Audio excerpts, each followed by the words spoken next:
বিসমিল্লাহির রহমানির রহিম। অত্যন্ত দুঃখ ভারাক্রান্ত হৃদয় নিয়ে আমরা এখানে কথা বলতে হচ্ছে আমাদেরকে। আমরা অত্যন্ত শান্তিপ্রিয় উপায়ে, নিয়মতান্ত্রিক উপায়ে একটা প্রক্রিয়ার মধ্য দিয়ে যাচ্ছিলাম। একটা বিষয় বিরোধ আছে বা মতপার্থক্য আছে, সেই মতপার্থক্যটাকে কিভাবে আলোচনার মাধ্যমে সমাধান করা যায় তার সর্বোচ্চ চেষ্টা আমাদের পক্ষ থেকেও ছিল এবং প্রশাসনের সর্বোচ্চ পর্যায় থেকে সেই প্রচেষ্টা অব্যাহত ছিল।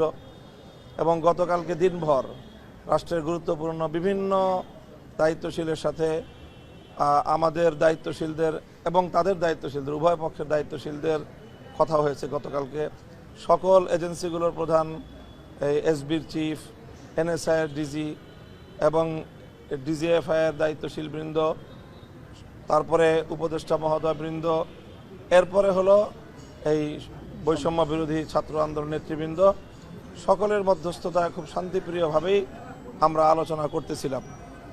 এবং গতকালকে যখন আমরা রাত প্রায় 3টা থেকে এখানে আমরা বৈষম্য বিরোধী ছাত্র আন্দোলন নেতৃবৃন্দের সাথে আমাদের এখানে বৈঠক চলছিল, সেখানে সার্জিস আলম এবং হাসনাত আবদুল্লাহ সহ তারা ছিল।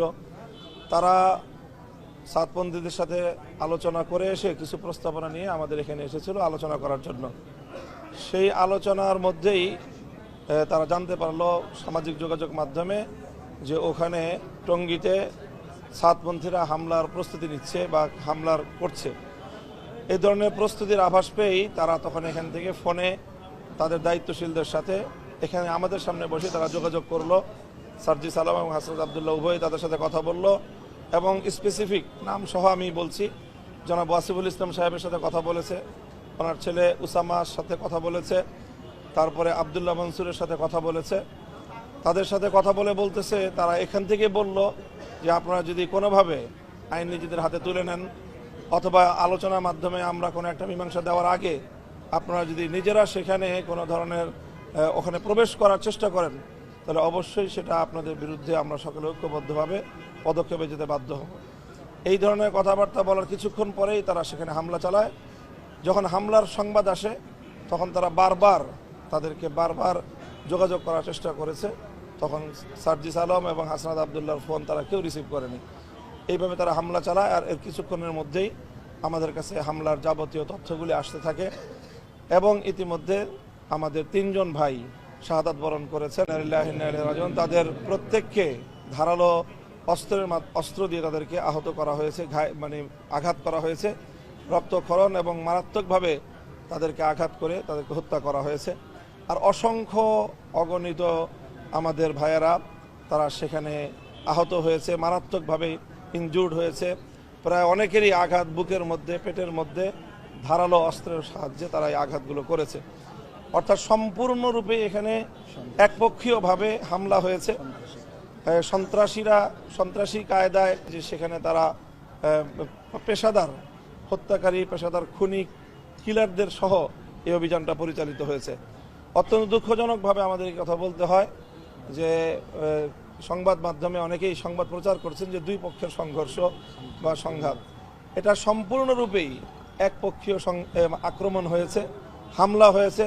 রাতের অন্ধকারে অতর্কিতে সন্ত্রাসীরা আক্রমণ চালিয়ে তবলিগ ঘুমন্ত এবং সেখানে দায়িত্বরত আমাদের যে সকল তবলিগের সাথী ভাইয়েরা ছিলেন তাদেরকে হত্যা করেছে এবং তাদেরকে আহত করেছে। এই বিষয়টা সংগঠিত হওয়ার পরে স্বাভাবিকভাবেই সারা বাংলাদেশের সকল তবলিগের সাথী এবং লক্ষ লক্ষ ছাত্র জনতার মধ্যে যে ক্ষোভ অগ্নিগর্ভ হয়ে উঠেছে গোটা বাংলাদেশ।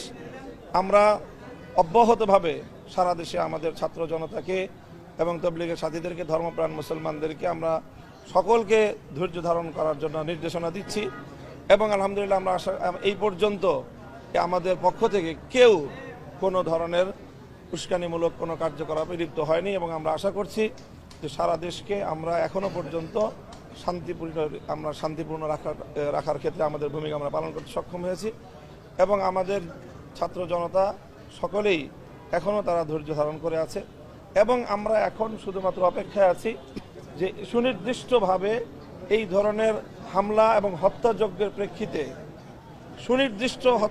প্রেক্ষিতে যে সকল খুনিরা এই ধরনের কার্যক্রম পরিচালনা করলো এবং যাদের নেতৃত্বে প্রত্যক্ষ সেখানে ভিডিও ফুটেজের মাধ্যমে দেখা যাচ্ছে কখন ঢুকছে, কোন ফান দিয়ে ঢুকতেছে, কিভাবে হামলা পরিচালনা করছে, এই সকল স্পষ্ট প্রমাণাদি আইন শৃঙ্খলা রক্ষাকারী বাহিনীর কাছে থাকার পরেও যদি তাদের বিরুদ্ধে আইনানুগ ব্যবস্থা গ্রহণ না করা হয় তাহলে সেই ক্ষেত্রে পরিস্থিতি আমরা কোনোভাবেই সামাল দিতে পারবো না।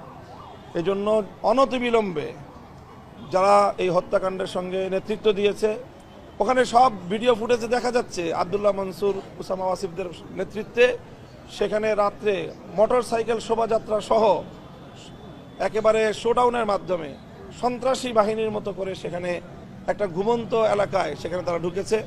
সেখানে একটা মাদ্রাসা আছে, সেই মাদ্রাসায় সব ছেলেরা কোরআনের হেফজো পড়ে, হেফজোখানা, প্রায় শতখানিক ছাত্র সেখানে পড়াশোনা করে, সব ছোট ছোট বাচ্চা।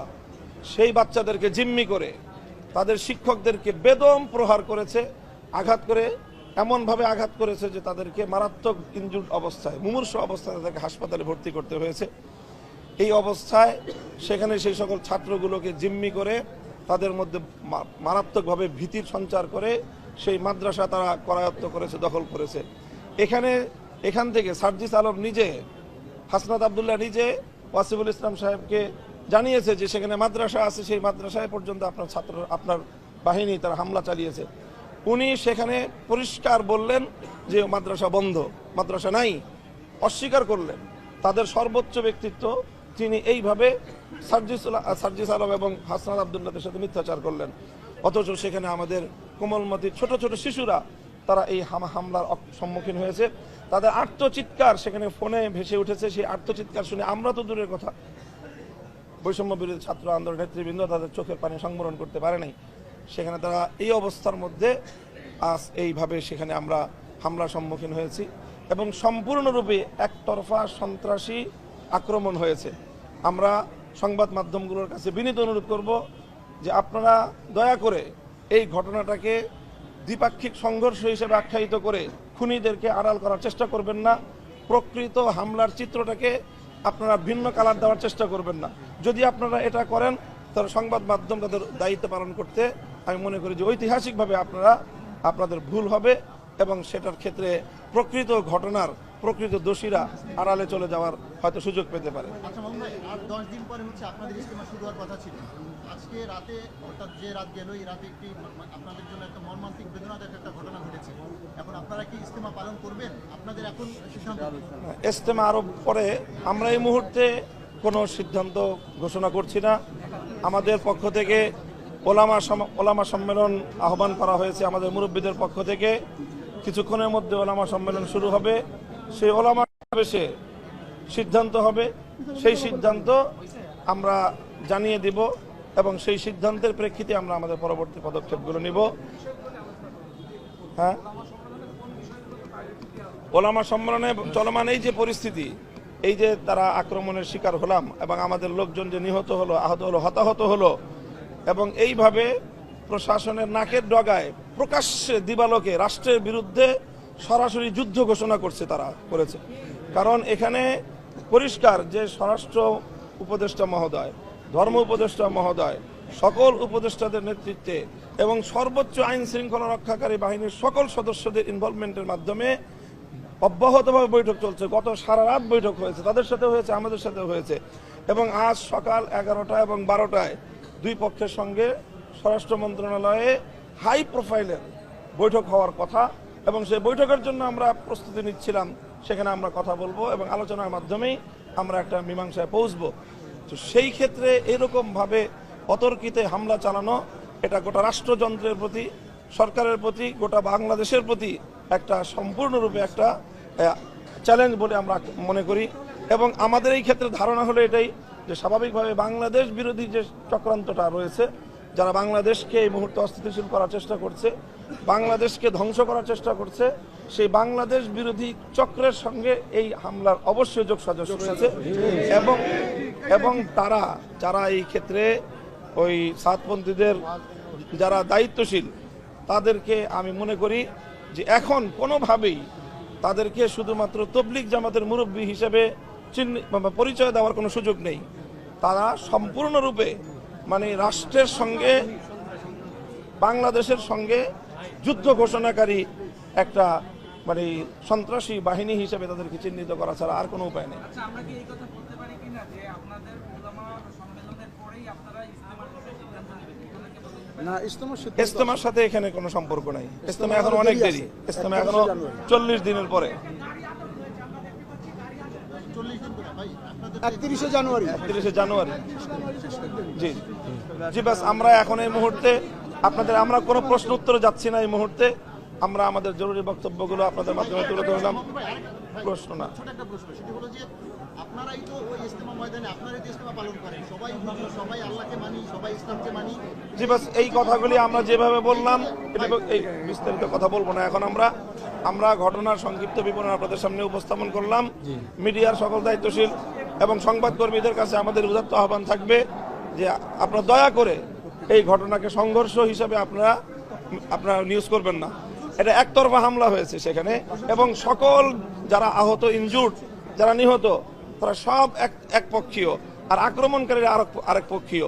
এখন কারো বাড়িতে ডাকাতের আক্রমণকে যদি আপনি বাড়িওয়ালা ডাকাতের সংঘর্ষ হিসেবে চিত্রিত করেন, তাহলে সংবাদ মাধ্যম কোনোভাবেই আপনারা দায়িত্ব পালন করছেন না, বরং আপনারা ডাকাতদেরকে আড়াল করার চেষ্টা করছেন বলেই আমরা দেশবাসী এটাকে এইভাবেই নিবে। কাজেই আপনাদের কাছে আপনারা যাচাই করেন, প্রয়োজনে আপনারা তথ্য দেখেন যে গত রাতের এই আক্রমণ, শেষ রাতের গভীর রাত্রের ঘুমন্ত মানুষের উপরে এই আক্রমণে কোনোভাবে আমাদের এই জুবায়েরপন্থী হিসেবে আপনারা যাদেরকে আখ্যায়িত করছেন বা সুরাই নিজামের অনুসারী বলে যাদেরকে আখ্যায়িত করা হচ্ছে, তাদের কারো কোনো ন্যূনতম কোনো ইনভলভমেন্ট ছিল কিনা আক্রমণের ক্ষেত্রে, আপনারা সেটা যাচাই করে যথাযথভাবে আপনারা সংবাদ প্রচার করবেন।